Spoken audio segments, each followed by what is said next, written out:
শৃঙ্খলা কথাটার মধ্যে একটা ঝনঝন শব্দ আছে, একটা চার দেওয়ালে বন্ধ গা বমি করা ভ্যাপসা গন্ধ, একটা টাকমাথা সংস্কৃত পণ্ডিতের চাবুক আস্ফালন, মন্ত্রীদের রেডিও ভাষণ, পায়ে পা ফেলে শিল্পীদের মার্চ। শৃঙ্খলা কথাটার মধ্যে একটা চালাকি আছে।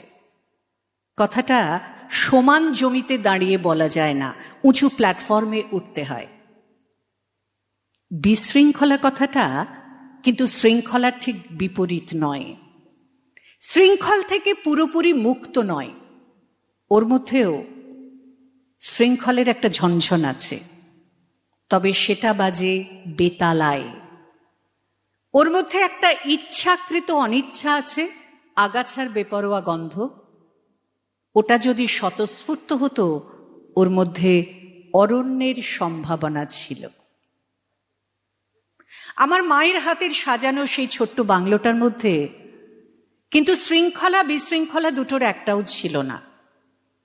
যদিও একটা পাপোশ পর্যন্ত 1 ইঞ্চি সরাতে গেলে মনে হতো সারা বাড়িটার ভারসাম্য বুঝি নষ্ট হলো।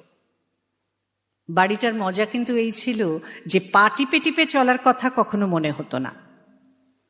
ও ঘরের সব জিনিসপত্রগুলো ব্যবহারের স্পর্শে অগোছালো হবার জন্য প্রতীক্ষা করে থাকত, আশা করে থাকত কখন তাতে আবার মায়ের হাতে ছোঁয়া পড়বে, মার বকুনি তারা শুনবে, তারপর দুরন্ত দামাল ছেলের মতো যে যার বিছানায় গিয়ে ঘুমিয়ে পড়বে। বাবা মারা যাওয়ার পর ঘরদোর ভীষণ গোছানো থাকত। বাবার ফেলা ছেঁড়া কাগজ, সিগারেটের টুকরো মেঝে আর পড়ে থাকতো না। পড়ার টেবিলে ব্রেকফাস্টের খালি থালা, খাবার টেবিলে বই, একটা জামা বের করার পর কাপড়ের তোলপাড় আলমারি, কিছুই আর হতো না। মার যেন কোনো কাজই থাকতো না। আমার মনে হতো মার সঙ্গে সঙ্গে ও ঘরের সব জিনিসপত্রগুলো অগোছালো হয়ে মুক্তি পাবার জন্য কাঁদত। আবার আমি অনেক বড় বড় সাজানো বাড়ি দেখেছি, সাজানো কিন্তু ঠিক গোছানো নয়, ওটা ইংরেজি টিপটপ, ওর মধ্যে মাইনে করা চাকর বাকরদের হাত আছে।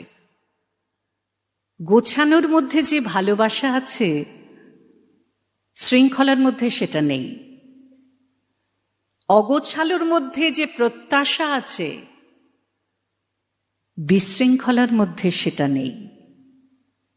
শৃঙ্খলা কথাটা পুরুষ, গোছালো কথাটা স্ত্রী।